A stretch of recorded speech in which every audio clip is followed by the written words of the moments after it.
All right, everyone. It is 10 o'clock, so I will go ahead and get us started. Good morning. I am Taylor Post, Swiftland's Office Manager, and I would like to welcome you all to today's webinar, Dewey Decimal Classification for Beginners, and today's presenter, Dr. Karen Snow. Dr. Karen Snow is an Associate Professor and PhD Program Director in the School of Information Studies at Dominican University in River Forest, Illinois.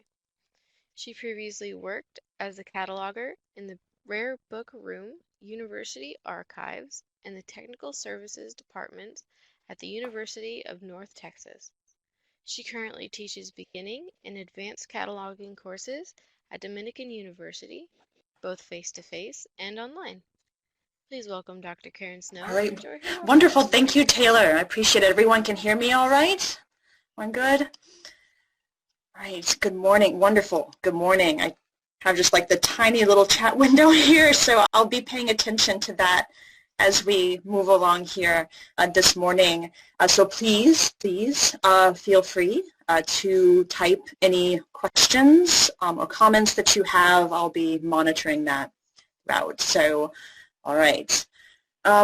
So this is me, right? So as Taylor just told you, I teach at Dominican University School of Information Studies, and completely online at this point, right, just due to everything going on with COVID, but I also teach face-to-face as well, so Dewey Decimal is in my repertoire, so we'll talk a little bit about Dewey Decimal today. So I'm not expecting you all to have a deep knowledge of Dewey. I assume that probably most of you all have at least heard of it or even use it at the library you work at, so I assume at least a little familiarity with it as well, but otherwise I'm not assuming you know much of anything about classification systems and Dewey Decimal in any depth, okay? So some of this may seem very basic to some of you all, right? So if you do have a little bit more advanced knowledge of Dewey, then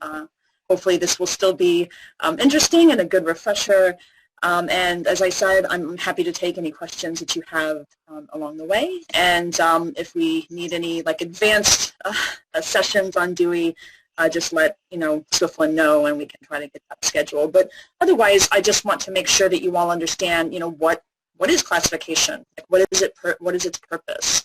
And also be able to recognize Dewey Decimal Classification, distinguish it from other classification systems that are used in libraries, and just kind of identify its basic structure and features in Dewey. So also, I'm going to talk a little bit about how to find them, okay? So, and mainly Web Dewey, right? That's the primary resource that we use to find Dewey Decimal Classification numbers, and so I'll talk a little bit about Web Dewey, and also how to build Dewey numbers. There's different ways that you can build Dewey, and I'll just talk mainly about using a table, specifically Table 1, to find Dewey numbers, but understand that there's going to be other ways to build numbers, but we can't cover it all in just 1 hour. So I will try to cover as much as I can, and like I said, I will have resources at the end to encourage you to explore more.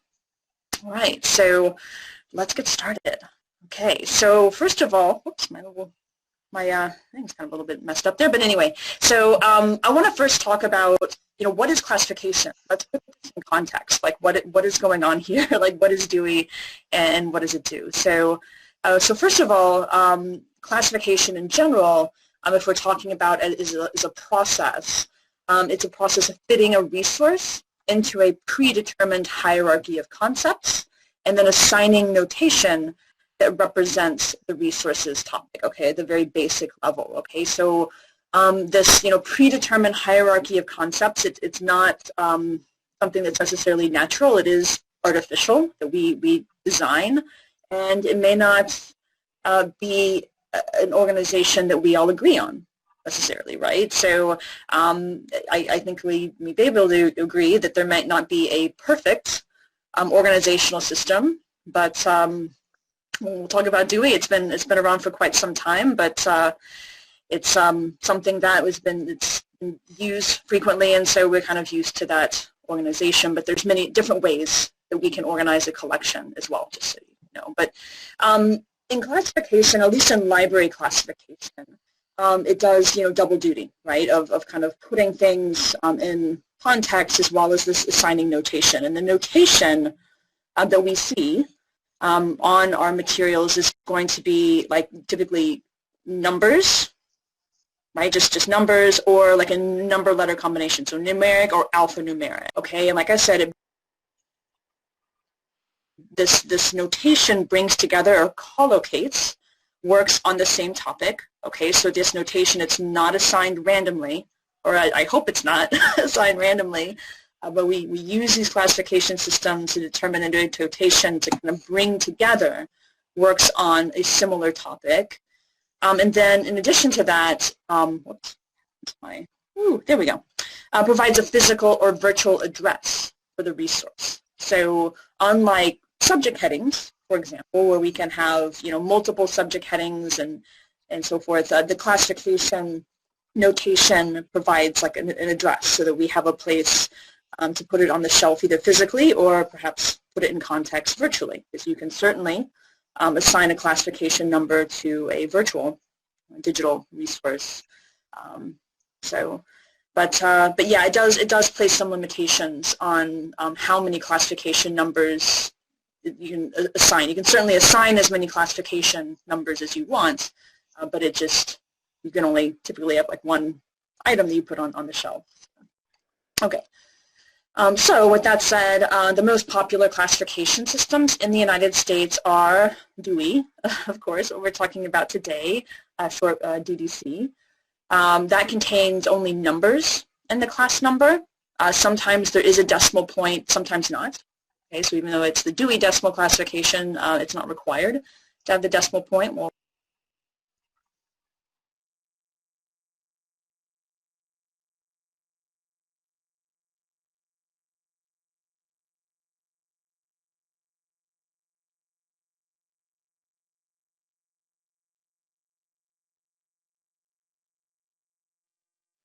okay, hello, can you hear me?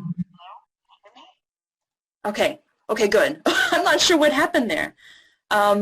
Okay, I just may have lost internet for just a moment. Okay, so apologies. Hopefully I wasn't gone for too long. So, okay, good. Everyone can hear me. Perfect. Okay, so let's continue. So as I was saying, Dewey Decimal, you'll see it most frequently in school and public libraries, but you can certainly use it in any type of library. That's just kind of primarily where it is used. And then, let me start over again. And then, whoops, what's going on? Hold on. Okay, there we go. Whoa. Yikes, okay. Sorry, I'm having some technical difficulties here. Okay, so, and then there's Library of Congress classification. That notation contains both numbers and letters. It'll begin with at least one uppercase letter, and then the rest will be numbers, sometimes with a decimal point as well. And it's primarily used by academic libraries, but not exclusively. Whoops, okay, sorry. I'm seeing some people saying that with no audio, so hopefully, Rochelle, you'll get your audio back here soon. But anyway, but just so you know, in order to kind of identify Dewey, know that the classification numbers that start with a letter, that's not Dewey, okay? It'll typically be Library of Congress classification. So. All right. Also, I'm going to be primarily talking about classification numbers in this webinar, but you'll also see, the phrase call number used, and these are two slightly different things. The classification number is part of a larger call number. So there's additional stuff here. But you can see here like this D811.5 and then M25 1987. The information after the class number, that will kind of be different depending on the library, but Library of Congress classification, it's always like we have what are called cutter numbers that will represent different things, the primary one being representing the main entry or the main author of the work, and then the publication date. But with Dewey, it'll be kind of different, right? Oftentimes you'll see a cutter number as well, kind of designed this the same way, or sometimes you see just like the first 3 letters of the author's last name, etc. So, but this is what you would typically find, in a call number, but the class number is just part of that. So, I know there's some chat in the chat. Hopefully everyone can kind of get the audio back. I'm sorry, I'm seeing some discussion here in the chat, but hopefully that'll come back. Okay. So now, so in regards to like the organization of libraries, right? So in many libraries, I wouldn't say all libraries, but especially like in public and school libraries, you'll often find like the non-fiction sections, perhaps organized according to Dewey, but then maybe like the fiction is not, okay? Right, so I think that's becoming more common. It's not something you have to do necessarily, but that's kind of part of this kind of genreification, trend. In this particular library, the Gail Borden Library in Elgin, Illinois, they use what are called zones, right? So even with the nonfiction, they try to take the Dewey assigned nonfiction and still kind of put like these labels, right, these signage on here to kind of make it easier to find works. And with the children's section, even if they may have a Dewey number on it, they'll still organize according to these zones, right, these areas that they think would be most helpful for children and parents to find the work. So I don't know how many of you all, if you're working in a library, if you do something like this, I'd be interested to hear if you, with your, I don't know, with just like your adult fiction, if you if you don't use Dewey, maybe in your children's section with the nonfiction, maybe you use Dewey, but I don't know if anyone has any thoughts on that, and if it's working well for you. This is something I talk about with my students, about kind of the benefits and the challenges, right, of maybe having your own, organization system beyond Dewey at your library that you think is helpful for your patrons. So,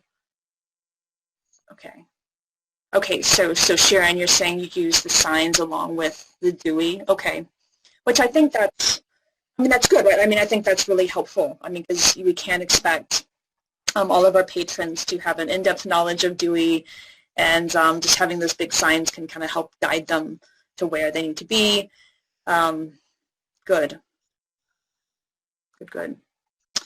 Okay. Well, feel free to just kind of post in the chat if you do have any thoughts on that. But I just want you to be aware that that's obviously something that's not Dewey, but it's, there's not, any Dewey decimal police officers going to come and kind of arrest you if you do it a little bit differently, right? So in your library. So, okay.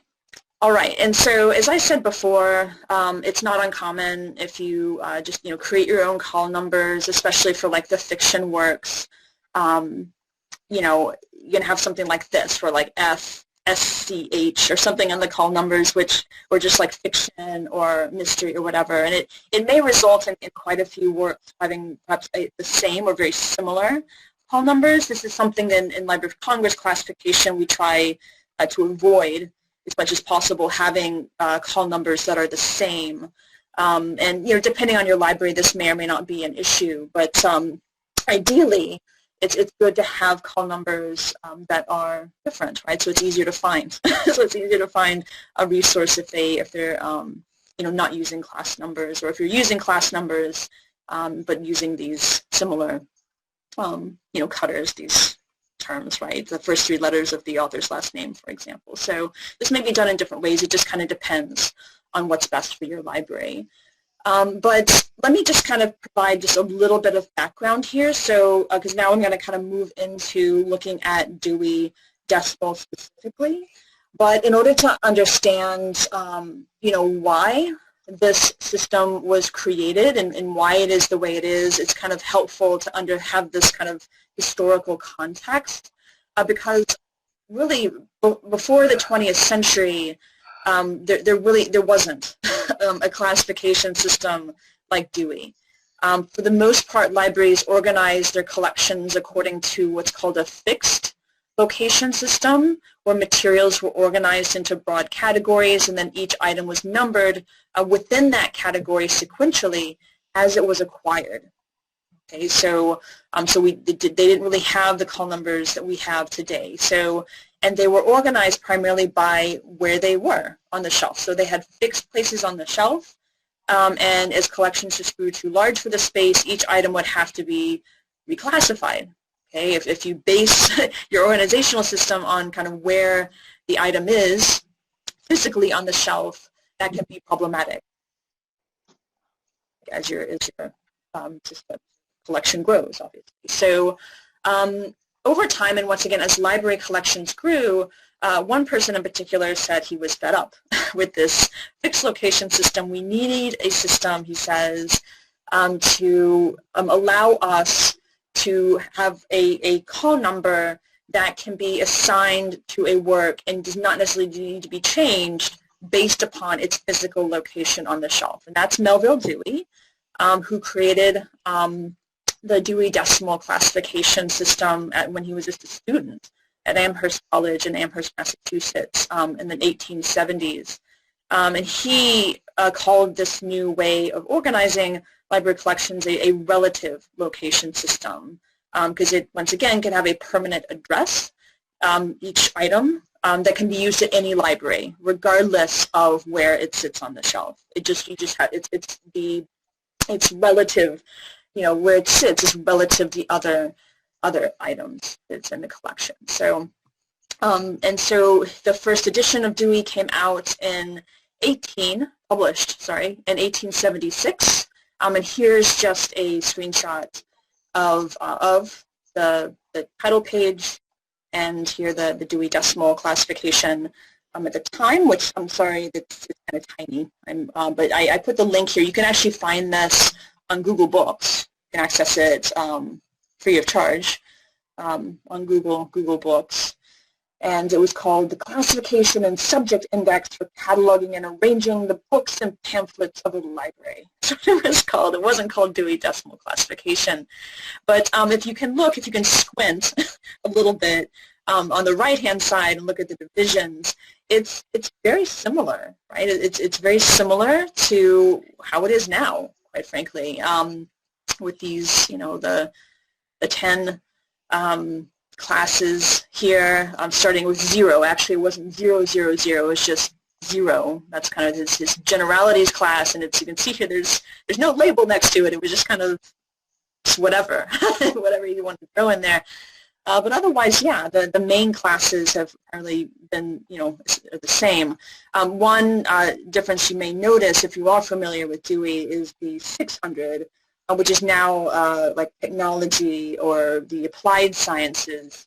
It was initially called the useful arts, the useful arts, so that's where they had a lot of like this medicine and engineering and agriculture and all that stuff there, which was separate from like the natural sciences in the 500. So it's interesting to kind of look back and kind of how it used to be here and how much is not changed about with the Dewey Decimal System. So, but it has. I mean, it has been,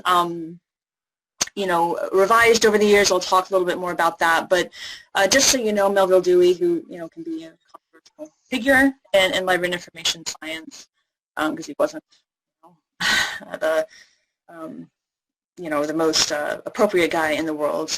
But anyway, he is still considered to be the father of modern librarianship, not only because he created kind of the most popular, still the most popular classification system in libraries, but he also helped establish the American Library Association in the 1870s as well. He co-founded the Library Journal.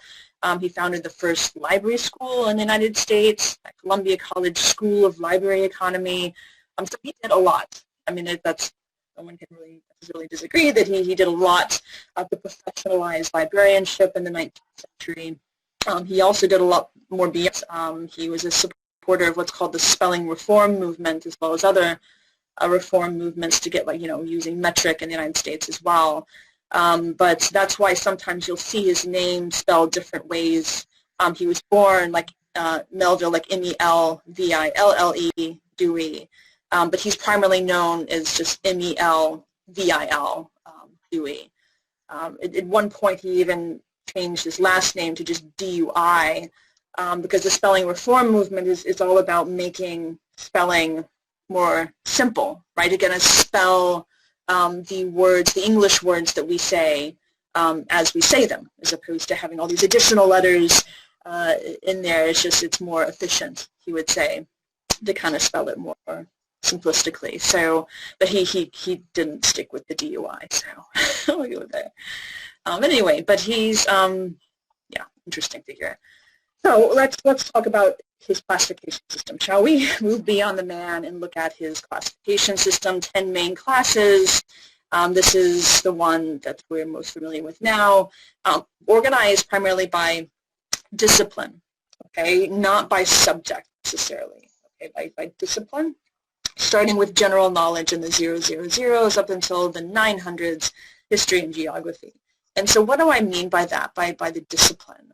And once again, those of you who work in a library that uses Dewey, you probably already know this, but just in case you don't, this means that you will have topics that will be spread throughout a library collection depending on how the work discusses those topics, right? So like dogs. Let's just talk about dogs. It's not like there's one section in Dewey that's just about dogs, okay? Dogs will be in animal husbandry, right, in 636.7, also in zoology, which is in 599. If it's a rescue dog, that'll be 636, etc. And then therapy dogs, somewhere else, dog racing, etc.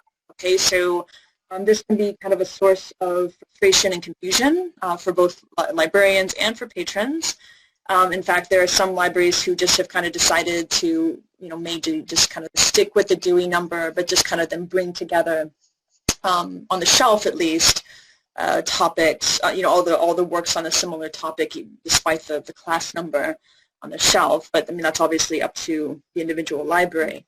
But that's something that's important to keep in mind with Dewey, is that you're just going to have, just the way that it's designed, you're going to have these topics kind of spread throughout the classification system. So, all right, now, so first of all, in terms of just some basic information about Dewey Decimal Classification, it is the most widely used library classification scheme in the world.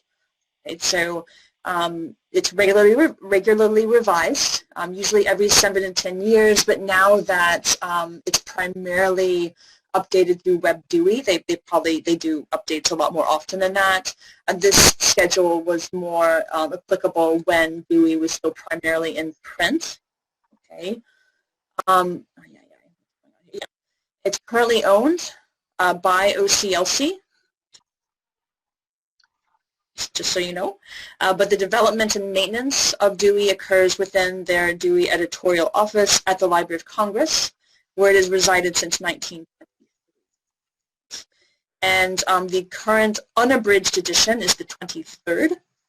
There's also an abridged edition that's in its 15th edition. That one's it's abridged, right? It's a little bit little easier to use. There's not these super long numbers that you're going to find in the unabridged edition of Dewey. But I think now probably most people are using it in its web form called Web Dewey that contains both the abridged and unabridged edition, and that's the primary one that I'm going to be showing you here this morning is through Web Dewey, but you may still, use the print. I mean, that's fine. So here's I just wanted to include a link here in case you're interested in Web Dewey. You can just obviously go to the OCLC website, and I'll kind of walk through it here, but this includes like all the the classification schedules as well as the tables and some other documentation as well. But if you don't want to just have the online version, which is probably a good idea considering sometimes the internet goes down, right, and you still maybe need to be working, or maybe Web Dewey's not working. It's nice to have the print as well. So they do have this option for print on demand. and that's, I would assume that they would have both the unabridged and the abridged, but it says here specifically mentioning this 4-volume set, which that's definitely the unabridged Dewey. It is a little costly, but it's still handy to have that print version if you're more familiar with using that. But there's so few cataloging resources now that are in print. It's just kind of got to get used to it, I guess, the online. Okay. Also, Dewey has a blog. Okay, so it's called 025.431. Can anyone guess? That's a Dewey number, but a Dewey number for what? What do you think it could possibly be a Dewey number for? Yvonne, close. So Yvonne's saying library science, but specifically within library science. You don't have to know Dewey. You can just, here's a hint. It's very meta.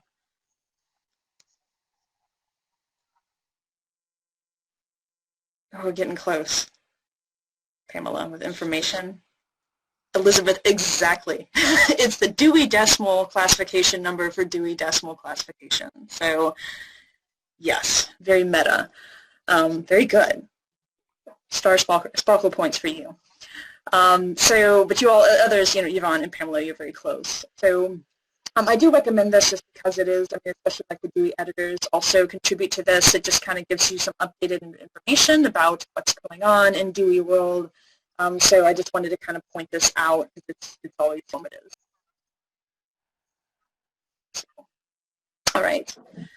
Okay, so the structure of Dewey. Let's talk about the nitty-gritty of Dewey, shall we? All right, so the DDC structure is this. We have 10 main classes. They're always 3 digits. Always 3 digits, no more, no less, and they all have a 0, 0 at the end. So we have a number, first obviously 0 through 9, and then 2 zeros. So, for example, technology is 600. And that's one main class. And then each of the main classes, has 10 divisions. 10 divisions represented by the second digit of the notation. So, 610, right, so that 1, that represents the division. This is specifically medicine and health. It's 610. Then, within that, there are 10 sections. So that's represented by the third digit of the notation.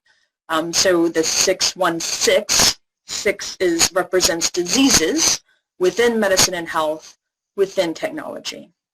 Okay, and then after each section, you can create a more specific notation after a decimal point if you need to incorporate more aspects of that subject. Okay, so for example, 616.3 is diseases of the digestive system within diseases, within medicine and health, within technology. Okay, so the hierarchy of Dewey is kind of baked in, if you will, to the actual number itself. And I want to kind of bring up this one last thing. So, and once again, my important note says here, as I said before, Dewey decimal class numbers will always be at least 3 digits long. At least 2 digits long, but if it's longer, there needs to be a decimal point that's placed between the third and fourth digits. Okay. Now, for this reason, because of this hierarchy that's part of the actual notation, Dewey is what is called a very expressive classification system. So this expressiveness of any notation refers to the extent that the system of symbols expresses the relationships found among the category statements. Okay, so that's really key. It's going back to what I was saying before about how these are not just random numbers that are thrown onto the spine labels. They have meaning, and deep meaning, right? That the actual notation, the numbers themselves, represent this hierarchy that's built in to each number. Okay, so you can see this as well looking at, I'm sorry, my hierarchy is not looking too good here with the combat sports, but anyway, so here this one number, 796.8309. Okay, so this this is, once again, it represents this hierarchy moving from arts and recreation at 700 down to more specifically the history of boxing.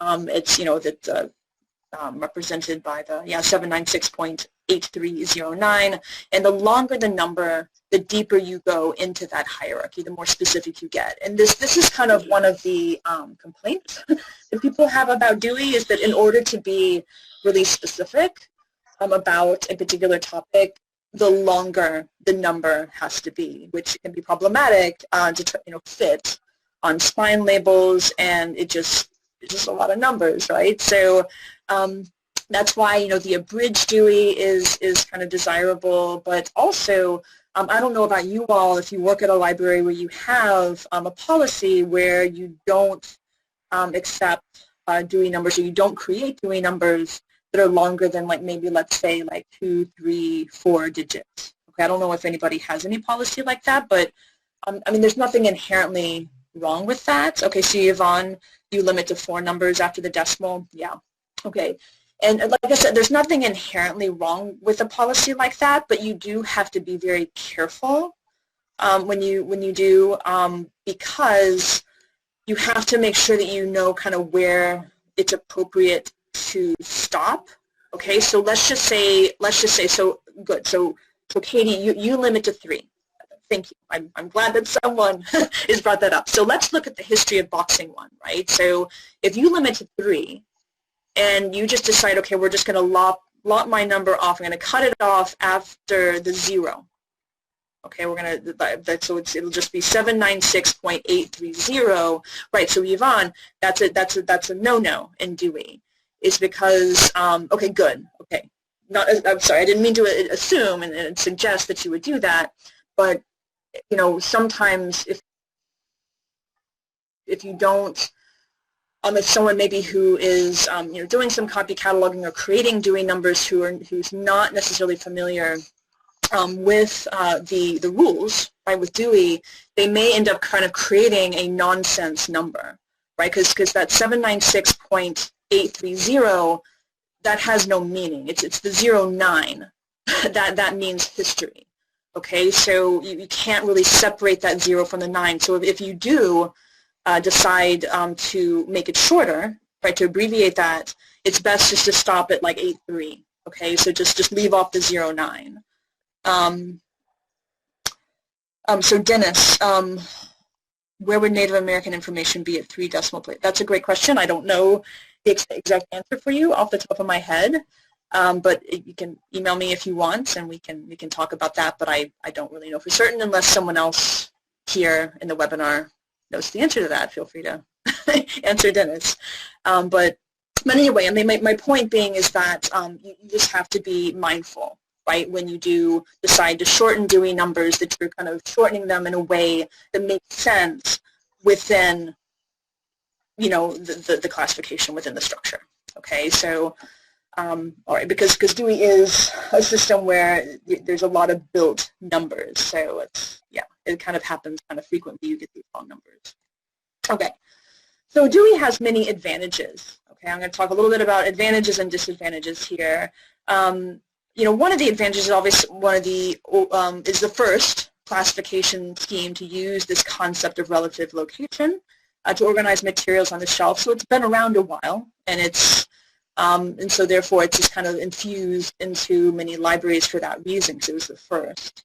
And it's also handy because it has what's called quote-unquote pure notation. I hate that phrase, but anyway, it uses all Arabic numbers. It uses all Arabic numbers that's recognized internationally, so there's no English words or letters like Roman letters, Latin letters that may be unfamiliar to those who maybe not use kind of a non-Roman script, etc. So that's really helpful, and for people who are using Dewey around the world, just having that kind of the number notation. Also, like I said, kind of one of the benefits is that the notation is expressive, right? It has as part of the notation built into it, those relationships between and among class numbers, and then finally, it also enables an infinite expansion and subdivision, right? So you can make a really super specific number if you're willing to have a pretty long notation. So, oh yeah, and Sylvia, thank you for pointing that out. It's possible to get the PowerPoint. I forgot to mention that at the beginning. I always send the PowerPoint to Swiftland, so they'll distribute it after the webinar, within a few days or something after the webinar. So just so you know, you'll get the PowerPoint. Okay. All right, you're welcome. Okay, but it does have some disadvantages, some of which I've already talked about, but some that I haven't is that it has this Anglo-American bias. It's evident, and especially like the language class, the literature class, and history in particular. So like, the 400s, 800s, and 900s, and 200s. But, and that's still there, even though it has gotten better over time. But I guess it does need to be, more needs to be done. That's no doubt.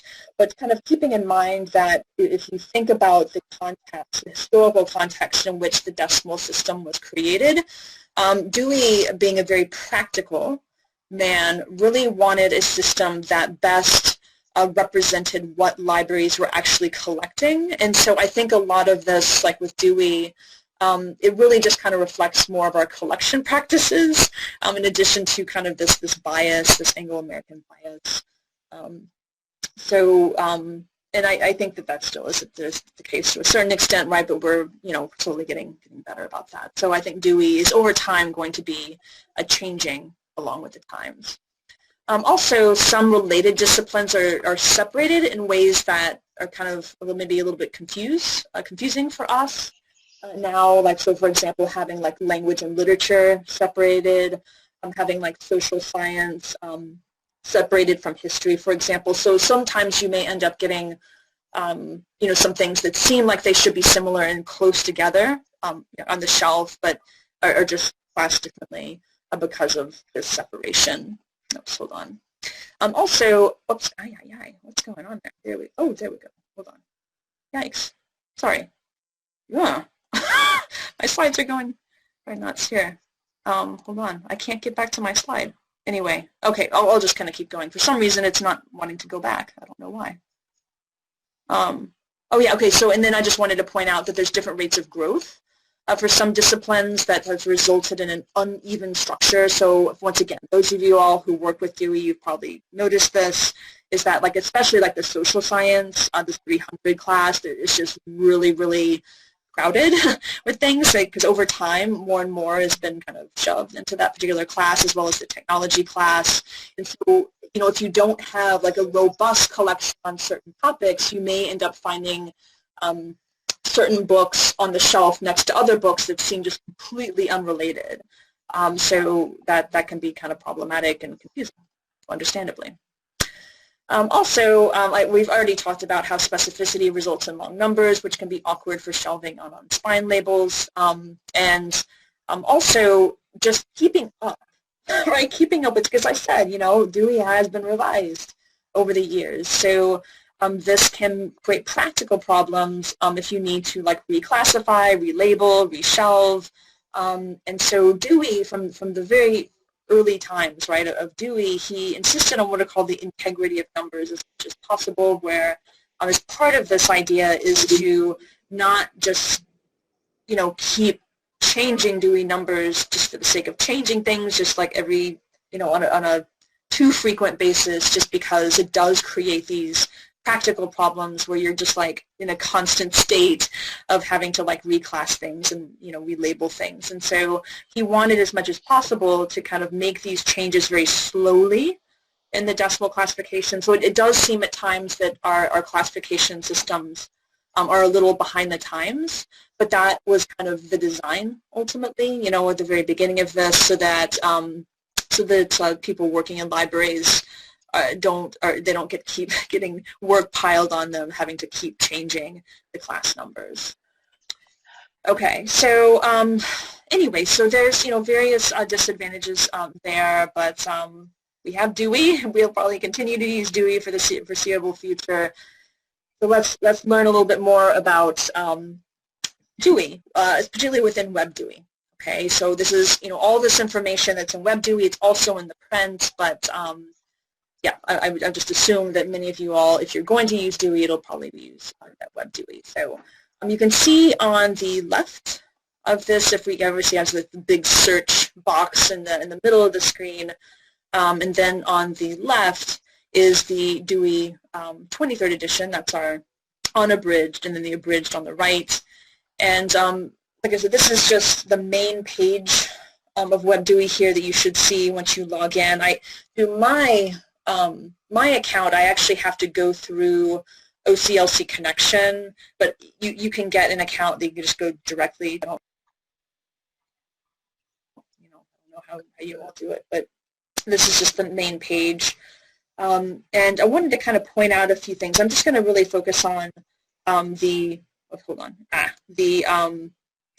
this unabridged, okay, and just because of lack of time, I'm going to focus on the unabridged, and I want to talk a little bit about these main classes. You can see here it lists out the main classes of Dewey, all hyperlinked. Okay, I'll show you kind of how to do this. Note also underneath where it says main classes as the tables, so like T1, T2, T3, etc. Those are all the tables that we can use in Dewey to expand our number if we want. It's just notation we can tack on to the end of our class number to go beyond. And then also there's some additional documentation here that I encourage you to explore. If you do have WebDewey, what's called the manual, I'll talk a little bit more about that in just a moment. The introduction, super helpful. I encourage you to read the introduction to Dewey. If possible, it's not super long and it's very informative. There's also a glossary as well as relocations and discontinuations, so updates on what numbers are changing or have been moved, etc. So all sorts of good stuff here. But I want to start with the main classes. So I'm going to pretend to click where my arrow is pointing here to main classes. All right, and so when I do, I get this screen where I have a listing out of all the main classes in Dewey that we've already talked about. And here for the quote-unquote generalities class, it's noted as like computer science, information and general works, all the way down to history and geography. And this might be a useful approach if you're not quite sure how to search for a particular topic. Just kind of maybe generally where it should be, but it might be helpful just to kind of like browse and drill down into the various main classes to see what's there. So I'm just going to pretend to click on the computer science, information and general works, the 000, to move into the divisions here. So that's, like I said here, then breaks it down with that second digit of the notation. So like 010 is bibliographies, 020 library and information sciences, etc.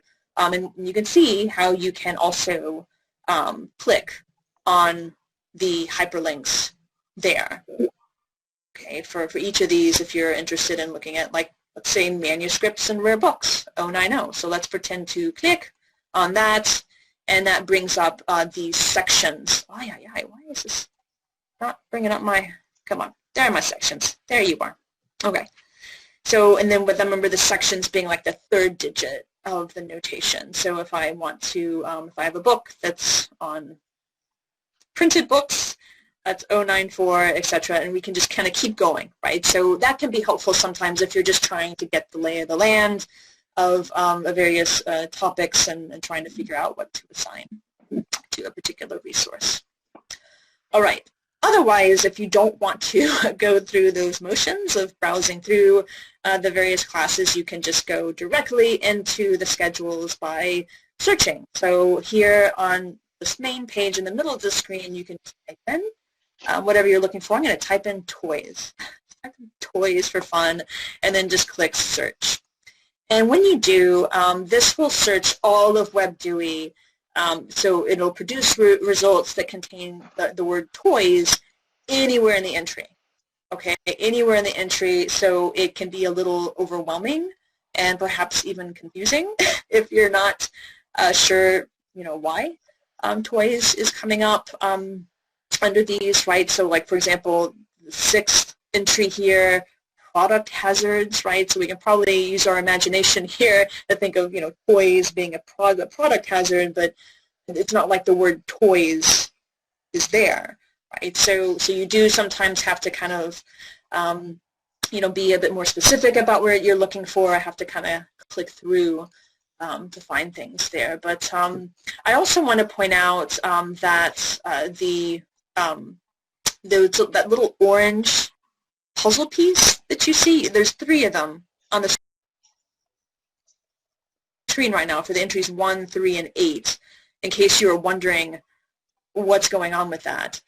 That orange puzzle piece next to a class number indicates that it is what is called a built number. Okay, that it's a feature in WebDewey that's not in the print volumes, and I will come back to this later. Okay, I just want to kind of set it aside, but just so you know, that's something that is actually a feature and not just kind of some random orange blob that you see in there. It is something that's a feature in WebDewey. Okay, you'll see it throughout. You can also browse in WebDewey, and I encourage you to kind of try it multiple ways because you do get some slightly different search results. But if you do browse, you can do that from the same screen. You can just choose search or browse. But you do need to make sure that you click on this option for relative index in the drop-down menu. You can search in different ways, obviously, like for like browse Dewey numbers. But if you're the relative index, that's going to be really helpful. Oh, yeah, what's going on here? There you are.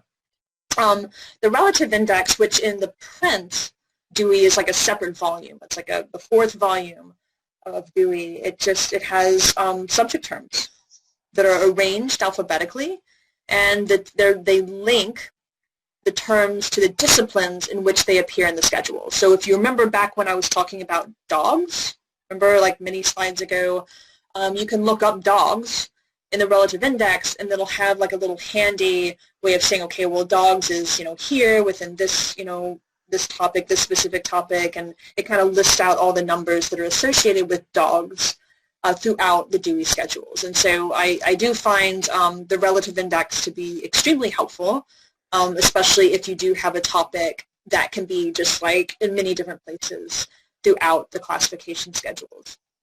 Okay, so when you do a browse, you get, it's going to be largely a lot of the results just organized in slightly different ways.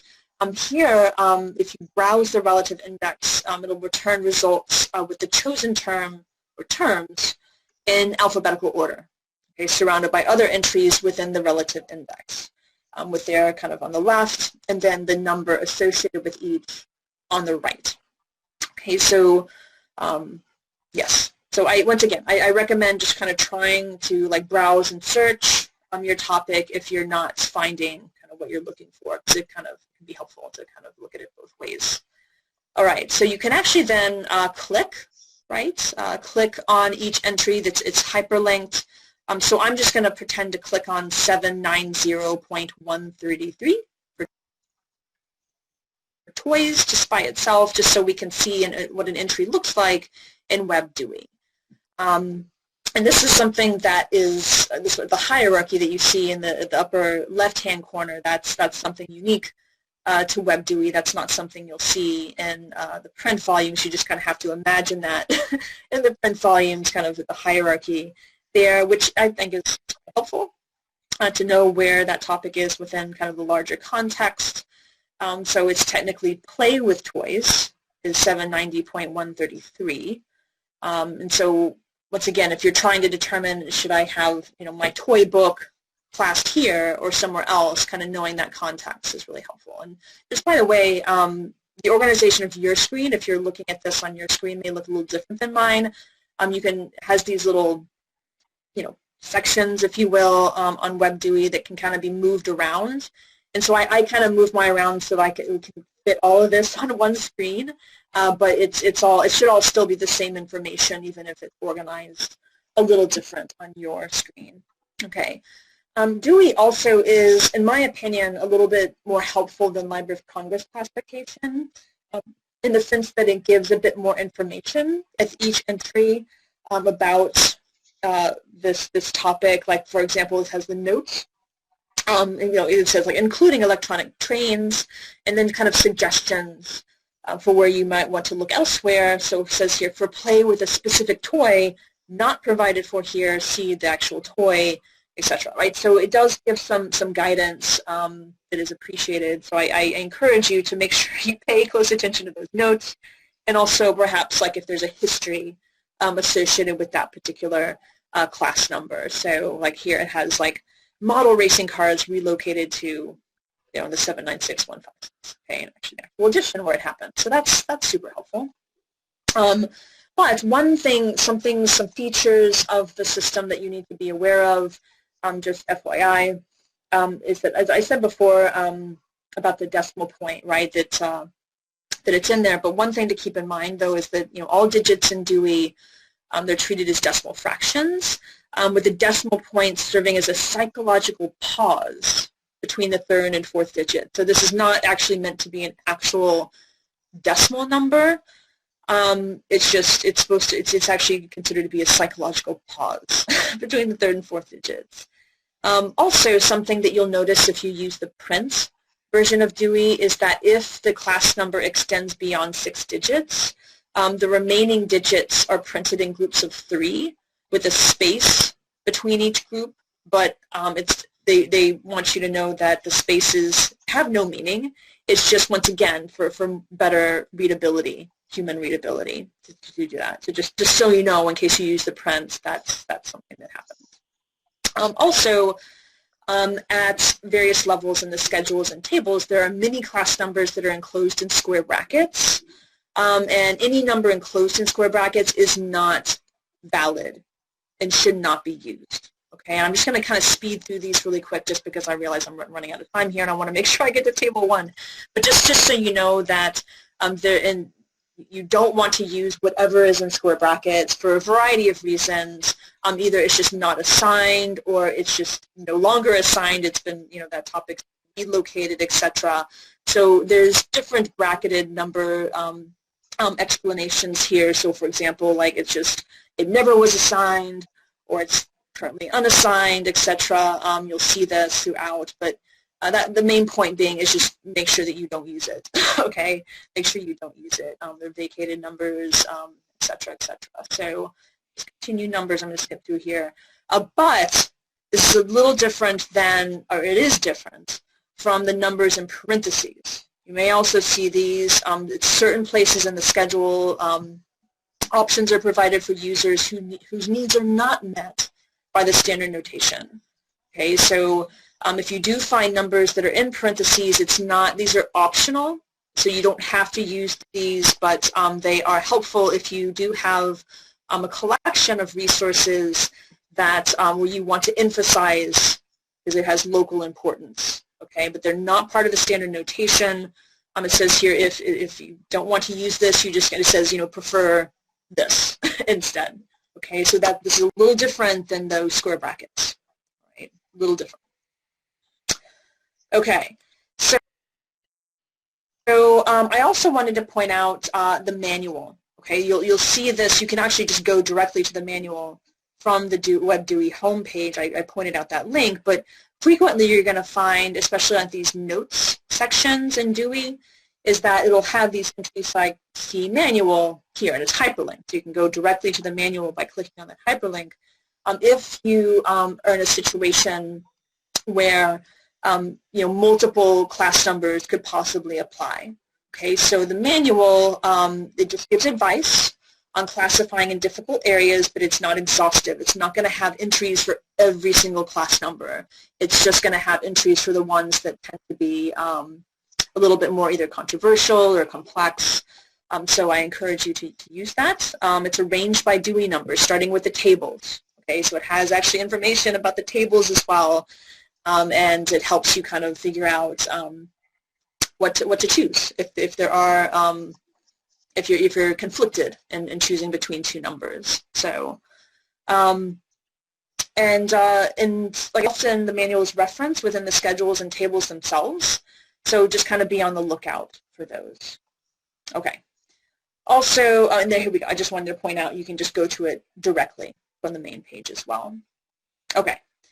And finally, just the number building. This will be kind of the last thing I talk about, and then we'll hopefully have a couple minutes of questions. But as I mentioned before, in order to get greater specificity in Dewey, you often have to build numbers. Okay, obviously there's quite a few presented within the schedule text itself, but it's, you know, like I said, in order to be as specific as possible, more likely than not, you're going to need to build. We can accomplish this through various tables and instructions within Dewey itself, the Dewey Schedules, which I'm going to set aside for now because that can get really complicated. I'm happy to have another webinar that's kind of a bit more advanced so we can talk about how to do that within the actual schedule text. But I wanted to talk about using a table, like one of the tables that is also in the print volume, a separate volume within Dewey, but I showed you that within WebDewey, you can find it. But with those notations from the tables, you don't ever want to use them alone. Okay, we always use them as kind of attaching them to numbers, the notation from the schedule. Okay, but they're not required. I mean, they're helpful, but they're not required. So if your collection, you know, you don't need that level of specificity, you can certainly not include them. But if you do want to include information about, you know, a resource that is really focused on a particular geographic area, a particular time period, or various other aspects, like if it's a dictionary or encyclopedia or a statistics book or really heavily illustrated, the tables are really good for that, right? So we can access the tables from here, from the home page of WebDewey, just, you know, either just clicking on the tables or just generally to kind of see what's available, or individually using that T1, T2, T3, etc. But I just clicked on the tables, just that general link, just so you can kind of see the tables that are available. You're starting with the Table 1 Standard Subdivisions. Okay, so, and that's the one I want to focus on here because that's the most common one that you're going to find throughout. So I'm just going to click on this one. But notice how, like in Table 2, that's where, like, you know, geographic areas, historical periods, biography, and notation for that. Like for the literatures, you know, Table 3 and so on. But just click around with that. So with Table 1, this allows us to, just like I said, add information about if we have, you know, something that's on like a philosophy or theory of a topic, if it's a dictionary, encyclopedia, a serial publication, etc. You can use this. So if I click on 02 for miscellany, because it's a lot of miscellaneous stuff here, you can see how I have here, that kind of breaks down kind of what's included in 02. So that's a notation that I need. You can tell the table notation because it always has that like double dash in front of it. So and also there's T1 or T2, etc. And so you just want to take those numbers that you see after the double dash and apply them to whatever class number you found. So here are the various ones for miscellaneous. So let me walk through one here. So we want to place the standard subdivision at the end. Hold on, let me just kind of okay, so let's walk through one. Obviously, you need to kind of make sure you pay attention to what's in the schedules as well. Make sure you're following the instructions here. But here's just like the basic instructions. So let's just say that we are cataloging this dinosaur dictionary. Awesome. So it's a dictionary of dinosaurs. So my first step is to find dinosaurs. Okay, that kind of whatever the main topic is, you want to focus on finding that in Dewey, okay? So if I look up dinosaurs, it's actually reptilia, so 567.9, and it says here in the notes that we want to class here, Archosauria, Diapsides, I'm just not going to try, dinosaurs. So let's just try here, under notes, dinosaurs.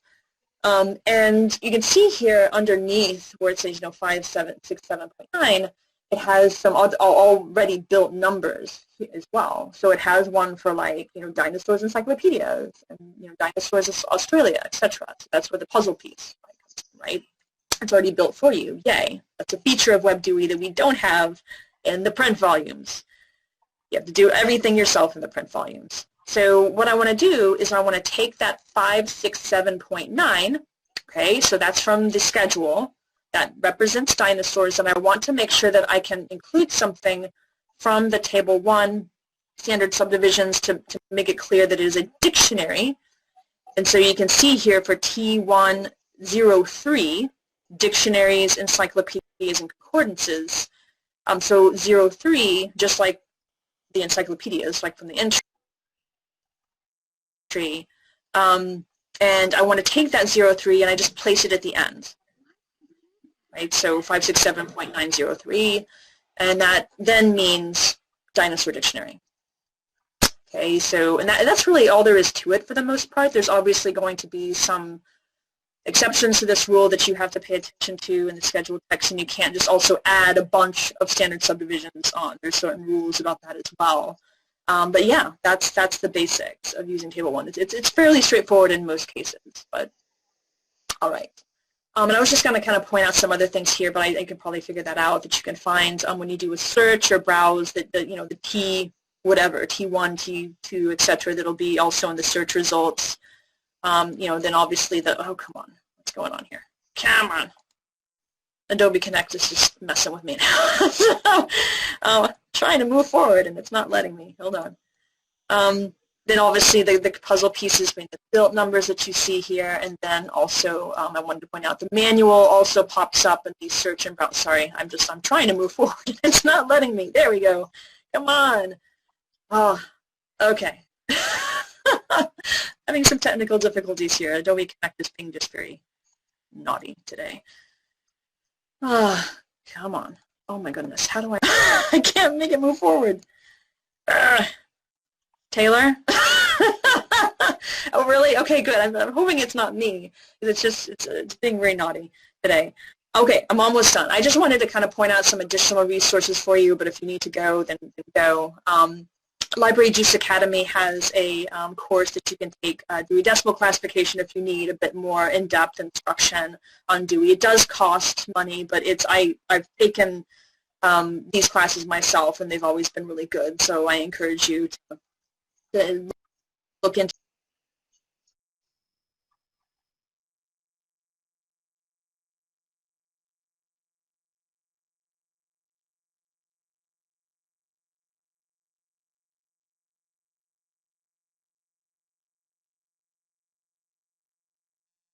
Okay. It lost me. I think this is the world telling me that I need to stop.